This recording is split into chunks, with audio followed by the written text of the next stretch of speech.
The sun hung low over the barren land, casting an amber glow across the dust-choked paths of a village that had forgotten what rain tasted like. The air was thick with desperation, a heaviness that no wind dared disturb.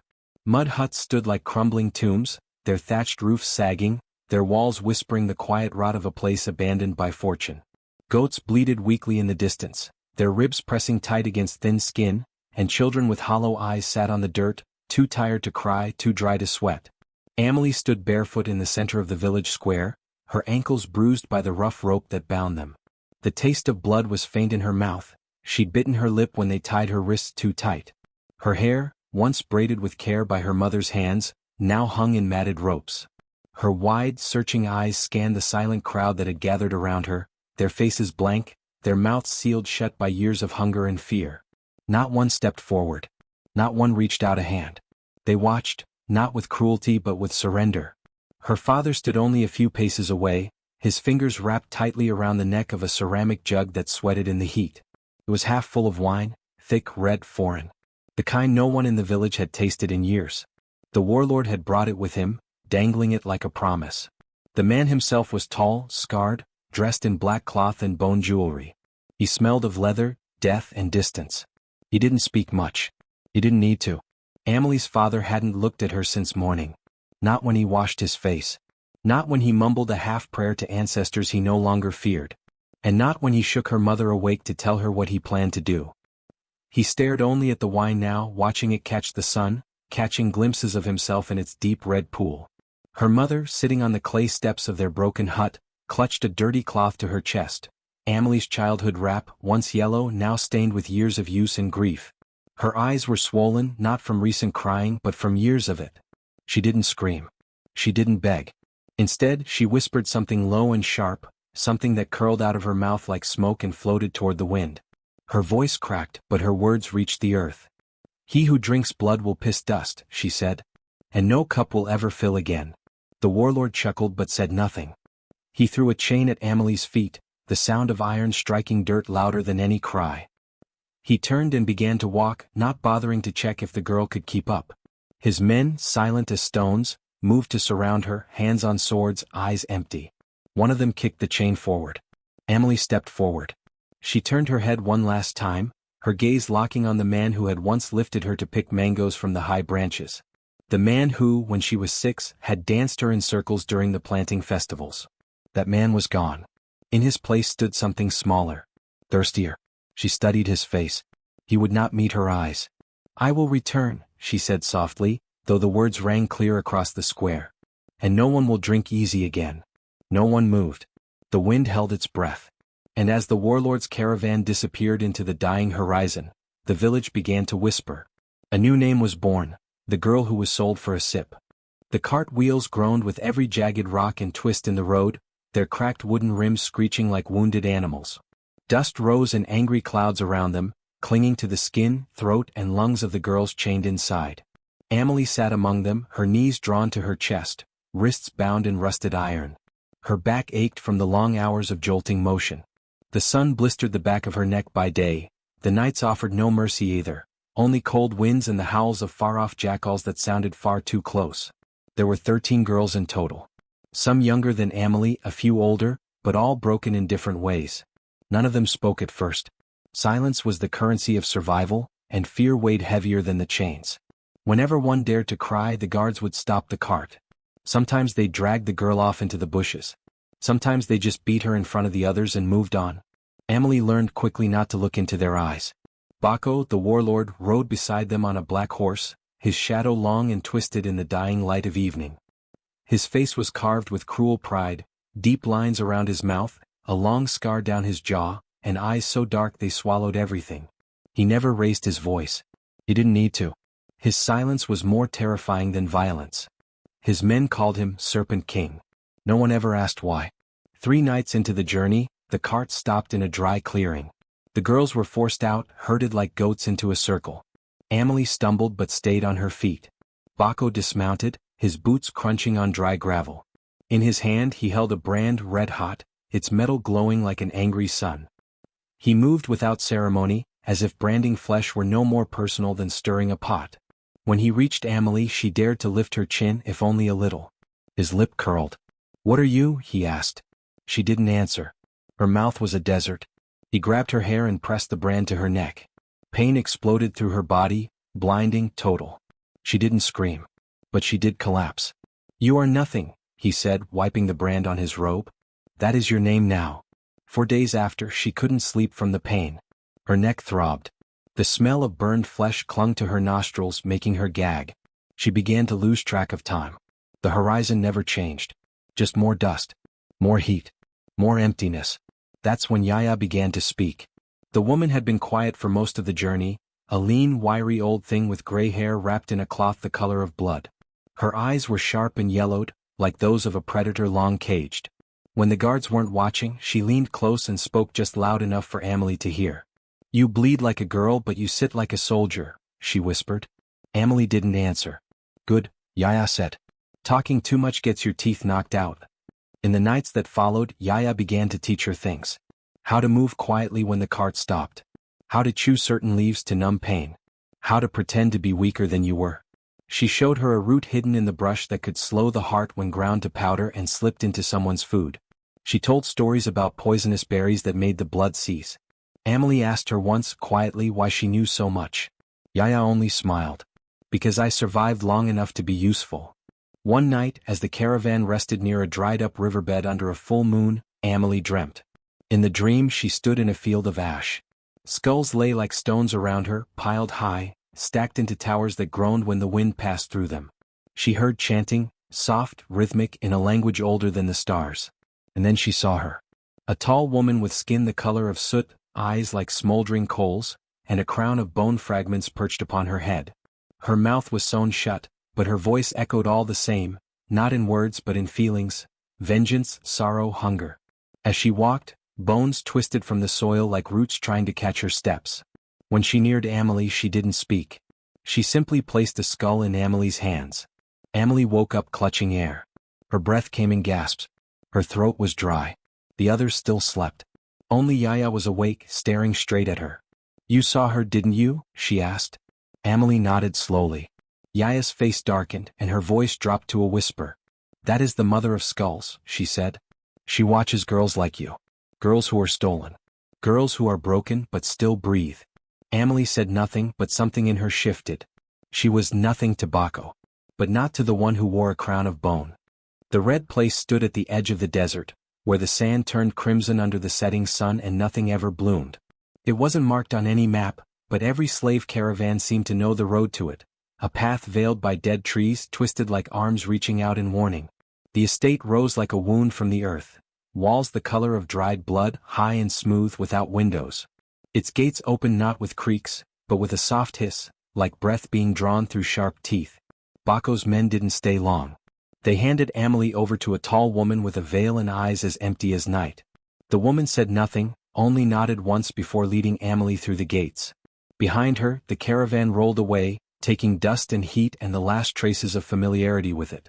Inside the red place, everything felt muted, the air, the light, even sound itself. Footsteps didn't echo. Voices were seldom heard. The girls who walked the halls wore white robes and blank expressions. Their hair was cut short. They moved like ghosts. They never looked at one another. Never smiled. Never wept. No one told Amelie what to do. She was simply shown to a room, bare walls, a thin mat on the floor and a bowl of stale rice. The door was shut behind her with a softness that felt more final than any slam. That night, she sat in the dark, the silence pressing in on her like a second skin. It didn't take long to learn the rules, not because they were spoken but because the punishments were visible. One girl tried to run. Her body was dragged back in pieces. Another whispered at night. The next morning, her mouth was sewn shut with golden thread. And when one girl laughed just once, she disappeared. No one ever mentioned her name again. It was as if joy itself had been outlawed. The ruler of this place was Zinzile, known only through whispers as the widow who eats joy. Amelie didn't see her for the first 2 weeks. Her presence was only known through shadows that moved where they shouldn't, through sudden drops in temperature, through the sound of bone chimes clinking in hallways that should have been still. And then one evening Amelie was summoned. She was led to a chamber lit only by a ring of flickering oil lamps. The air smelled of myrrh and burnt teeth. At the far end of the room sat Zinzile, tall, skeletal, with skin the color of ash and robes that shimmered like beetle shells. Her eyes were obscured behind a mask made of polished bone. Her voice was low, not loud, but it wrapped around your spine like cold fingers. "You are the one who saw the crowned woman," she said, though Amelie had never spoken of the dream. Amelie said nothing. Zinzile rose and walked slowly to a throne at the center of the room, not carved from wood or gold but from bones. Femur, spine, skull, all bleached, arranged with cruel precision. Some of the skulls still had markings. Amelie recognized them as tribal. "This house eats girls," Zinzile said. "But only the ones who taste sweet." And then she laughed, not a full laugh but a short dry crackle like a rib breaking. Amelie lowered her head and did not flinch.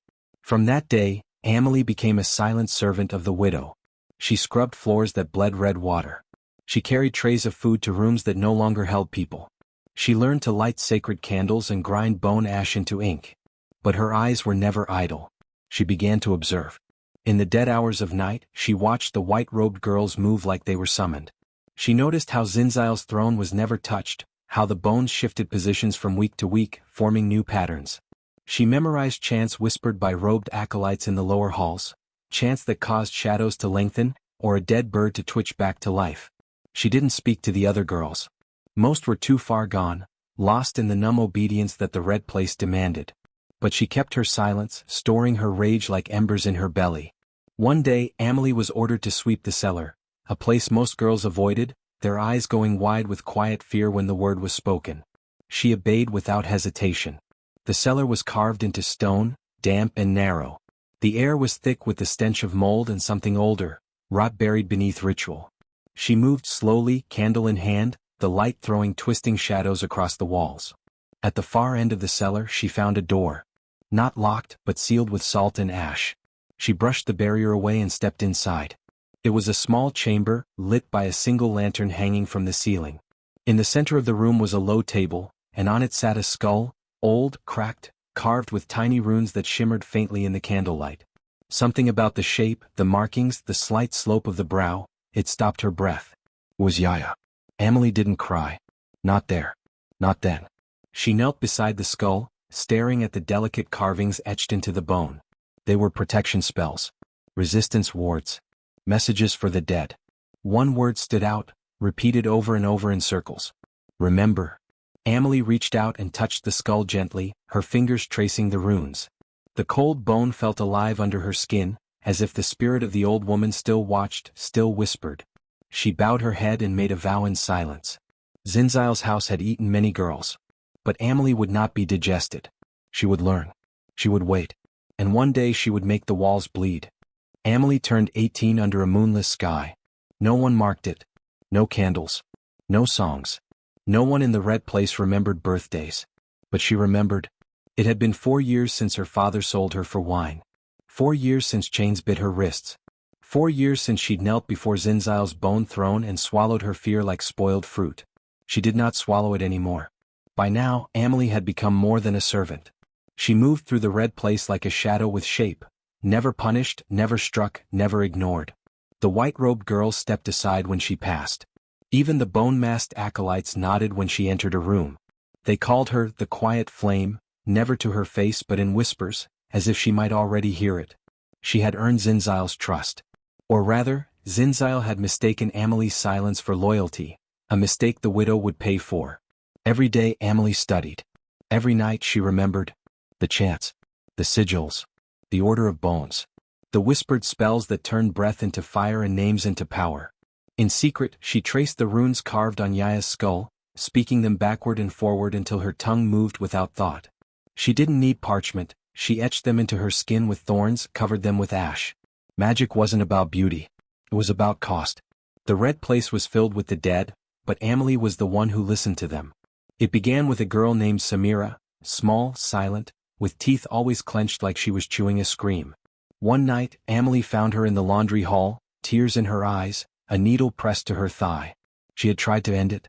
Amelie stopped her, took the needle, took her hands, and said the first word she had spoken to another girl in years. We leave. Not one of us stays here. Samira laughed at first, but Amelie only smiled. That night, she gave Samira her first word of power, remember. The rebellion grew slowly, a rumor beneath the floorboards. Amelie taught the girls how to burn bone ash into smoke sigils, how to carve hidden knives from broom handles, how to lace the widow's wine with powdered lotus root, so sleep would come heavy and long. The spell she'd been crafting over 4 years, stitched from blood, breath, and memory, was nearly ready. All it needed now was fire. The night it began, the wind turned wrong. It blew through the halls like it had teeth. Amelie stood at the altar room's threshold, wearing the ceremonial robe of the widow's attendants. In her sleeve, the knife she had carved from Yaya's stolen femur, a thin, polished blade carved with the word Mother. She had sharpened it on the bones of every dead bird in the cellar. Inside the room, Zinzile sat as always, atop her throne of bones. Her mask gleamed in the lantern light, her voice echoing softly as she read from a scroll made of skin. Amelie stepped forward and said, "I bring you wine." Zinzile lifted her head. "Why does your voice carry thunder, girl?" Amelie did not answer. She raised the goblet with one hand, the other slid the bone knife from her sleeve. "I drank once," she said, "but now I serve something stronger than thirst." Zinzile stood, her robes swirling like smoke. She hissed a curse, a word that made the air shudder. Candles flickered. Bones groaned. But Amelie moved. The blade struck true, slicing through the thin skin of Zinzile's throat. The widow staggered, her blood thick and dark, pouring over her chest like ink. She reached for magic, for shadows, but her voice was broken, her spells unformed. Amelie leaned close and whispered, "Joy eats back." And then she cut again, deep, final. Zinzile fell. The fire was already rising. The girls moved through the halls, lighting the red place from within, oil-soaked curtains, scrolls, hairbrushes, all made fuel. The bone chimes shattered in the heat. Screams echoed, but so did laughter, not manic but whole. Amelie carried Zinzile's crown in her hands, a circlet of small, polished skull fragments bound with thread made of sinew and silver. When she placed it on her own head, the weight was not heavy. It was familiar. One skull near the front pulsed faintly, Yaya's. Amelie heard her whisper again for the first time in years. "You remembered." When dawn broke, the red place was ash. The girls stood in a field outside, barefoot, smoke in their hair, soot on their teeth. Some wept. Some laughed. All of them stared at Amelie. "You freed us," one said. Amelie looked at her hands. "No. I unburied us." They followed her into exile, not because she demanded it but because they had nowhere else to go. No homes. No names. No peace. Only the road, the wild, and the one who wore the crown of bone. They called her Amelie the Remembered. But soon, in whispers, the kind that became legends, they called her something else. Mother of the Unburied. The land beyond the red place was not kind. It was scorched, skeletal, and dry, the kind of land that remembered pain and sharpened it like a blade. The girls followed Amelie in silence, their bare feet kicking up red dust that clung to their legs like blood. They were many now, dozens strong, girls who had tasted death and chose to spit it out. But survival had not made them soft. It had made them hungrier. The terrain stretched endlessly, marked by twisted trees that bore no leaves, only bones strung by unseen hands. Wind whistled through hollow skulls tied to the branches, and the ground cracked like a wounded drum with every step. The girls whispered among themselves of ghosts. Some claimed they heard voices behind them at night, others felt cold fingers brush their backs while they slept. Amelie said little as they walked. Her crown of skull fragments shimmered under the sun, her cloak stitched from scraps of robes stolen from the red place. Her silence wasn't cold, it was sacred. Her eyes were distant, focused on something just beyond the visible horizon. They came upon a stretch of land where no birds flew, no insects buzzed, and the air itself seemed to hold its breath. A crooked sign, nearly buried in the sand, read, "The Silent Hills." Beneath it, another phrase had been carved with shaking hands. "Cry here and be swallowed." The girls looked to Amelie. She gave only one nod. They crossed into the hills, mounds of soft white ash that shifted beneath their feet. No one spoke. Even stepping too heavily sent tremors through the ground. The silence was not peaceful. It was oppressive, like something ancient watched from beneath the soil, waiting to be disturbed. One girl, young and trembling, stubbed her toe on a sharp stone and bit her lip to keep from yelping. Another tripped, and a stifled gasp escaped. The earth beneath her shivered but stilled again. The message was clear: regret, sorrow, grief, all must be buried here. It was Noma who first broke ranks. Strong, proud, with a burn scar running down her cheek, Noma had always questioned Amelie's path. She'd been one of the oldest survivors, not from the Red Place but another camp, another horror. To Noma, revenge was a cage. The past, she said, was a grave, and Amelie was dragging them all back into it. "We need to stop walking toward ghosts," Noma said one night just beyond the hills. "You freed us. But now what? Are we building or burning?" Amelie didn't answer. She didn't need to. The girls still followed her, not Noma. But the words burrowed deep, and the next day as they climbed the highest ash dune, Amelie faltered. A small girl behind her began to whimper softly, not loud, not disobedient. Just tired. Afraid. The sound cracked something open in Amelie, and before she could stop it, a single tear slipped down her cheek. The earth beneath her groaned. Then it opened. Amelie gasped as the ash gave way and she was pulled downward, arms flailing, crown tumbling off her head, vanishing into the hole like smoke into fire. The others screamed but did not move. No one dared break the silence.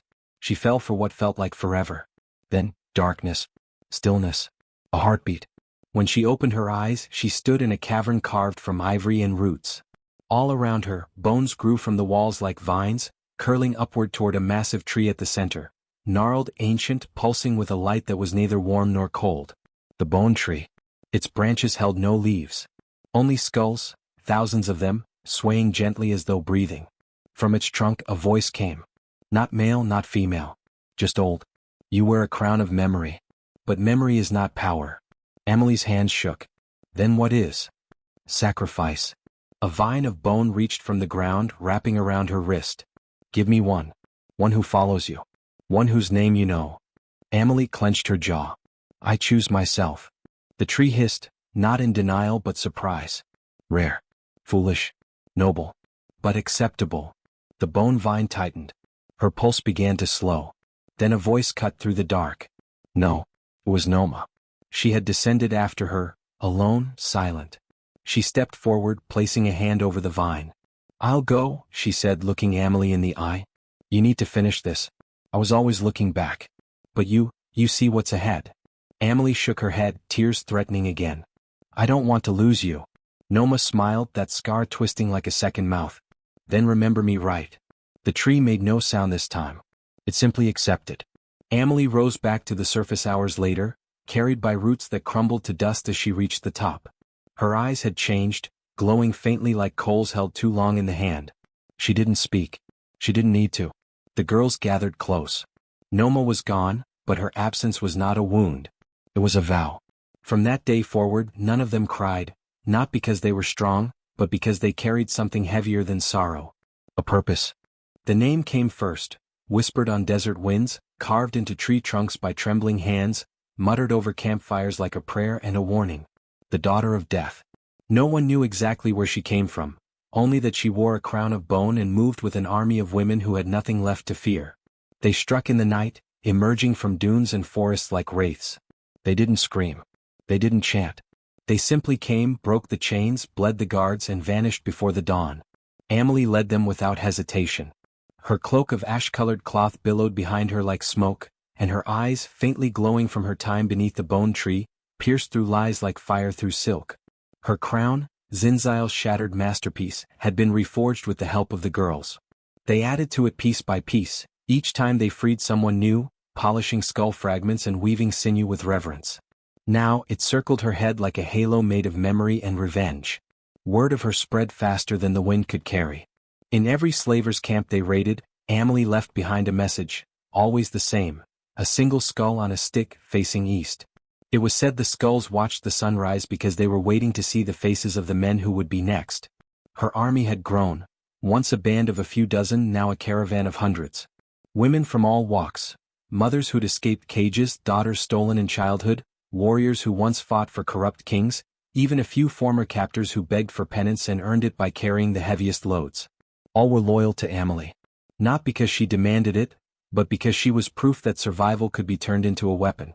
They moved from village to village, burning auction posts to the ground, storming caravans, pulling open wagons full of weeping girls. No gold was taken. No trophies claimed. Only one rule was followed. No one gets sold again. Every girl freed was given a choice, to stay behind or to march forward. Most followed.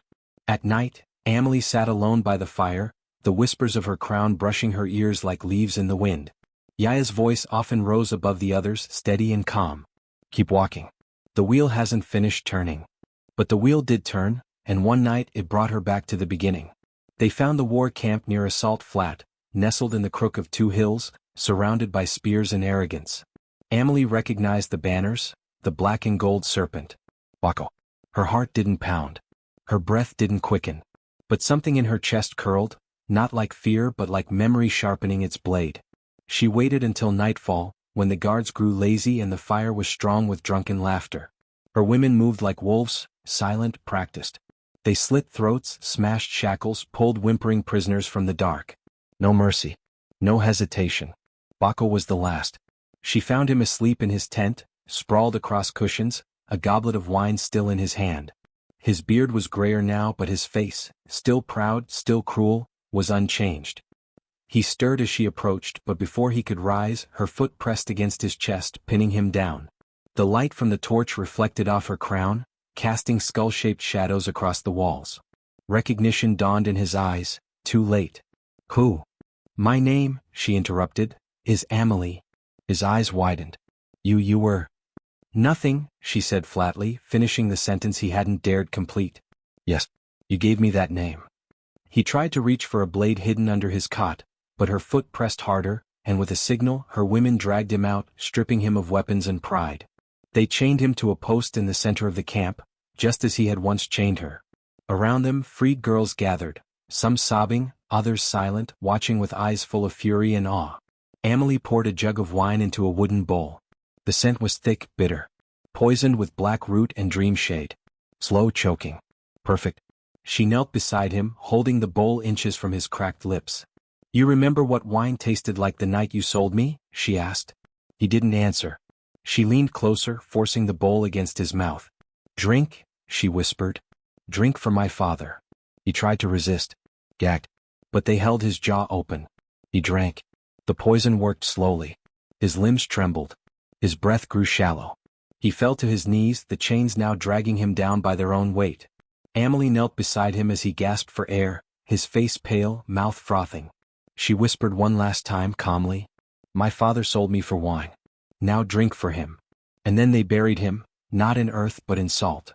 Bound, breathless, body left to the burning sun and the slow, devouring wind. No tombstone. Just a stick planted in the ground with a skull staring east. In the morning they walked away, the sand red beneath their feet. And the skulls kept watching. The road to Dust Village was quiet. Not silent like the haunted hills or the Red Place, but still, as if the earth itself was holding its breath, waiting for something to return that should have stayed buried.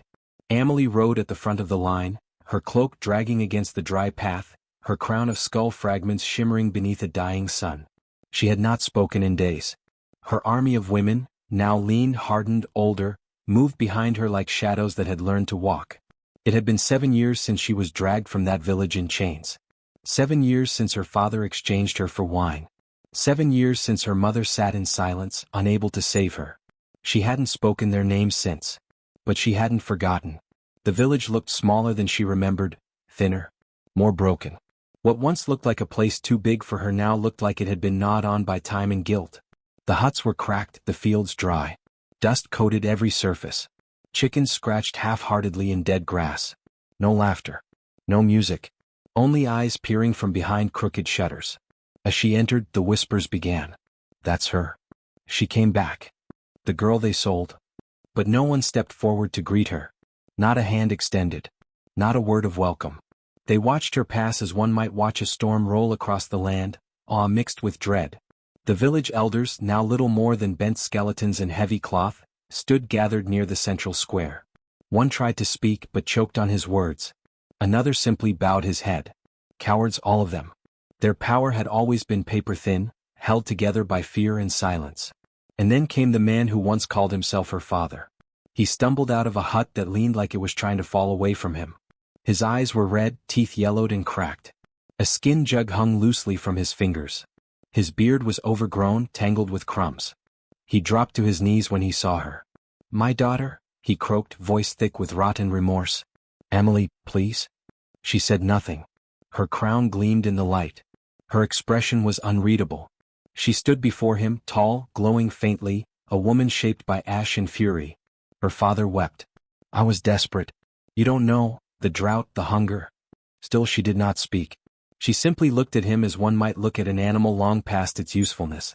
The villagers watched. No one moved. That night the sky was clear, but no stars dared shine. Amelie entered the village shrine, a crumbling structure of stone and mud, long neglected. A dry pot once used for offerings sat in the center, covered in cobwebs. She placed the crown of skulls upon the altar, arranging it with care. One skull was new, fresh, blood still warm on the bone. Her father's. His death had been quiet, no spectacle, no screaming. Just a single slit beneath the chin, a goblet of wine offered back to him with a hand that did not tremble. Poison like Baco's. Only slower. She had watched his eyes fade, not with anger but with final understanding. When he fell she caught him, not with tenderness but precision. She had not wept. Not for him. Not for any of them. Now his skull rested beside Yaya's, beside the others. All of them part of her. All of them watching. Beneath the crown she placed the wine pot. It had once been sacred. Now it caught the blood like a chalice. Red drops fell into it, mixing with what little wine remained from the offerings of the elders, a bitter communion. She left no guards at the shrine. She didn't need to. At dawn, smoke rose. Flames curled around the rooftops of the village, dancing like serpents. The elders' homes were the first to burn. Screams echoed through the valley. Chickens fled into the hills. Children cried while their mothers gathered them and ran. But no one could find Amelie. She had vanished before the sun rose, her women already miles away. She had left no sword behind. No body. Only a single message, drawn in ash on the village square wall, above the place where the altar once stood. Do not trade your daughters. The villagers would remember. Forever. The ruins of Quamati sat in a sun-bleached valley, carved from black stone and legend. Once a palace, it was now a circle of shattered columns and broken statues, long abandoned to wind and lizards. But today, its forgotten stones played host to something older than kings, judgment. Amelie stood at the center, her crown of bone resting lightly on her braided hair, her cloak of gray trailing behind her like a shadow she no longer feared. Around her sat the tribunal, 7 elders from neighboring kingdoms, each draped in ceremonial cloth and the weight of old power. Their expressions ranged from disdain to barely veiled fear. Above them, 100 crows circled in a restless, shrieking storm. The air itself tasted of omen. She calls herself queen, one elder spat, a gold-ringed man from the hill people. But wears no tribe's name, no god's mark. She raids sacred lands. She defies the order of bloodlines, another added, his staff carved with leopard teeth. Her soldiers do not bow. She is no queen, growled a third. She is a demon who wears daughters' bones like jewels. The wind stirred, but Amelie remained still. Her face was unreadable, not arrogant, not afraid. Just steady. The youngest of the elders, a woman draped in black silk, cleared her throat. Amelie, daughter of none. You are accused of desecration, rebellion, blood sorcery, and the unbinding of ancestral law. Do you deny it? Another snapped. Amelie's voice was calm, but it echoed as if the ruins themselves carried it forward. I deny only the name demon. Everything else, I own. A murmur passed through the tribunal. One elder clenched his jaw. Another muttered a protective charm beneath his breath. She raised a hand. From behind her, her women stepped forward, silent as always. In their arms, bundles wrapped in white cloth, some large, some small, some as light as air. One by one they laid them down at Amelie's feet. There were over 100. Amelie knelt and began to unwrap them, not fast, not carelessly. She handled each bundle as if it carried a heartbeat. As the cloth fell away, bones gleamed in the sunlight, femurs, ribs, tiny wrists, fractured skulls. Each set lay gently in the dust, side by side, as if tucking in a generation for sleep. These, she said softly, are the daughters the world forgot. Girls from the Red Place. Girls from the Serpent Caravans. Girls who were sold for less than goats. Each one has a name. And I carry every one. One elder stood, his voice trembling with anger. This is spectacle, not defense. Amelie's gaze snapped to him. No, she said. This is testimony. As she stepped back, the bones began to hum, low at first like wind across old strings. Then louder. The ground vibrated. Some skulls trembled in the dust. A faint glow pulsed in their hollow eyes, not fire, not magic, but memory. The wind picked up. The crows above screamed louder, circling tighter. One elder, The oldest, a man with white painted eyes, stumbled backward muttering, "This is witchcraft. This is death speaking." And then he ran. He didn't make it 5 steps. The crows descended in a black wave, wings slicing the air like blades. They fell on him mid-scream, tearing through cloth, skin, pride. By the time he hit the ground he was gone, devoured before his shadow could catch up. The other elders froze. Not one reached for a weapon. Not one spoke.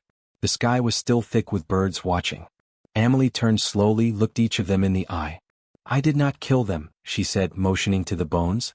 "You did, by silence. By tradition. By pretending their screams were smaller than your gods." No one answered. The ruins fell into silence so heavy it seemed carved from stone. Finally, the woman in black silk, the youngest of the elders, rose to her feet.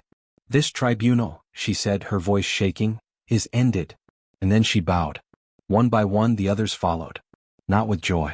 Not with forgiveness. But with understanding, the kind that comes too late. Amelie stepped forward, knelt among the bones. She ran her hand across a skull, one with a small rune carved into its temple. "Yes." She lifted her face to the wind. "Let my bones one day speak too," she whispered. The crows, as if satisfied, rose in a great black cloud and vanished into the sky. The bones hummed once more, then fell still. And Amelie stood, queen not by blood, but by remembrance. They followed her into the hills, hundreds of women, some young, some old, all carrying the weight of what the world tried to erase. Burned scars, chain marks, hollow bellies, eyes that had forgotten how to look away. They came barefoot, bleeding barefoot again. From villages, forests, ash pits. From nightmares. All to find her, the queen of skulls. The daughter of death. The mother of the unburied. Amelie did not ask them to follow. She had never asked for worship. But they came anyway, one by one, and built with their hands what the world refused them: peace. They named it the Morning Crown, a sanctuary carved from stone and bone, nestled in a crescent of hills scorched by memory. The wind there always smelled faintly of ash, but the women said it made them feel safe. As if no man would dare follow the scent of something burned. There were no walls. No guards. Only open air and quiet strength. Women planted gardens where salt used to live. They built shrines from femurs, from bracelets left behind, from names scratched onto river stones. Children played between burial mounds and altar fires. Laughter returned like a visitor unsure if it was welcome. Amelie said nothing. She no longer needed to. Since the tribunal, she had grown more still, more distant, not in cruelty but in spirit. Some said her voice had been traded to the bone tree for something higher. Others believed she had swallowed so many screams that there was no room left for her own sound. Instead she listened. Women brought her bones wrapped in cloth. Skulls still warm from vengeance. Femurs carried from shallow graves. And always a story. "This is the uncle who touched me. This is the merchant who sold me. This is my father." He knew. He watched. Amelie would take each skull gently, hold it as one holds an egg or a prayer, and place it on the circle surrounding her seat. Her throne was no longer Zinzile's twisted heap. It was simple, made of smooth stone, ringed with 100 glowing skulls, all facing outward. Some whispered. Some hummed. None were forgotten. There were no sermons in the Morning Crown. Just the crackle of fire and the rhythm of bones being washed, named, laid to rest. Every woman there carried scars, but none were expected to explain them. Some stayed for weeks, others for lifetimes. And all who passed through left something behind: a tooth, a braid, a truth. Amelie sat among them like a statue carved by grief. Her hair had grown long, streaked with white.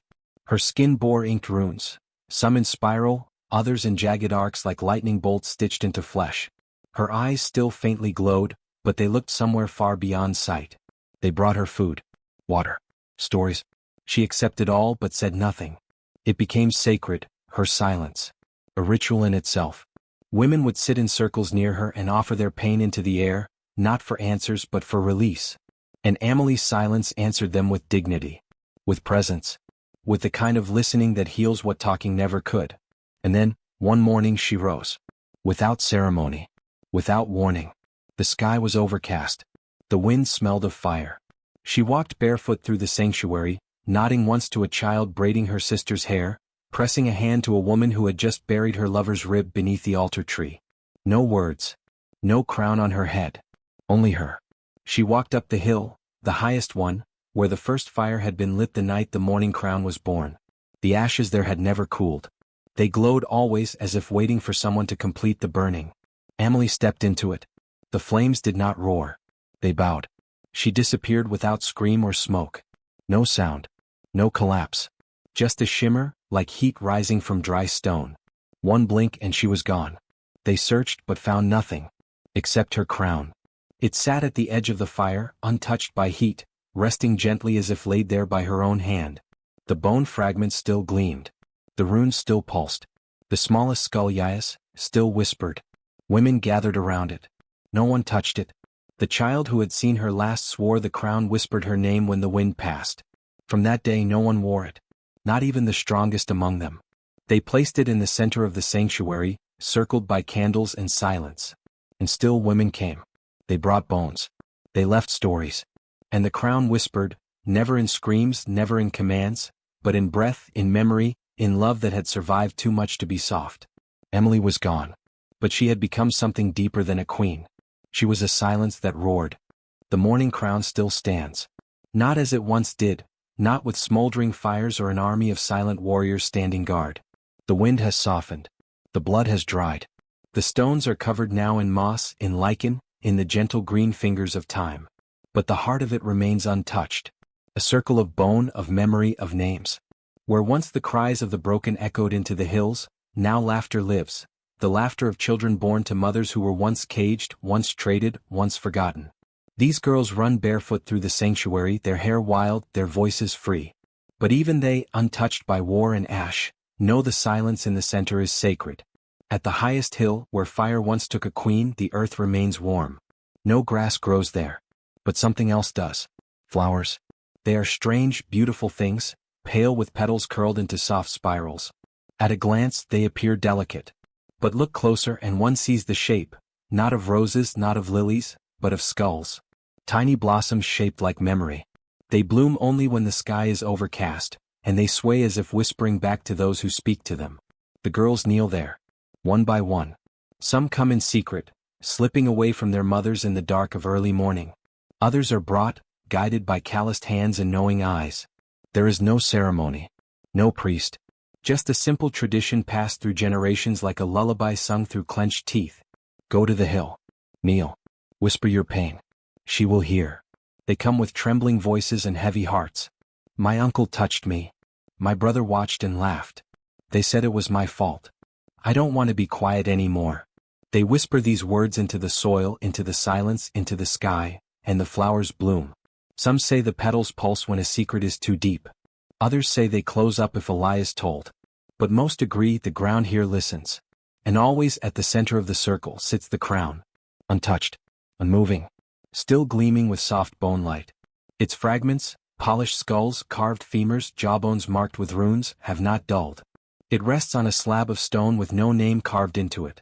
It needs none. Everyone knows. She was sold for wine. But she returned with a crown. A girl who once knelt in chains rose to become the blade, the fire, the wind, and the ash.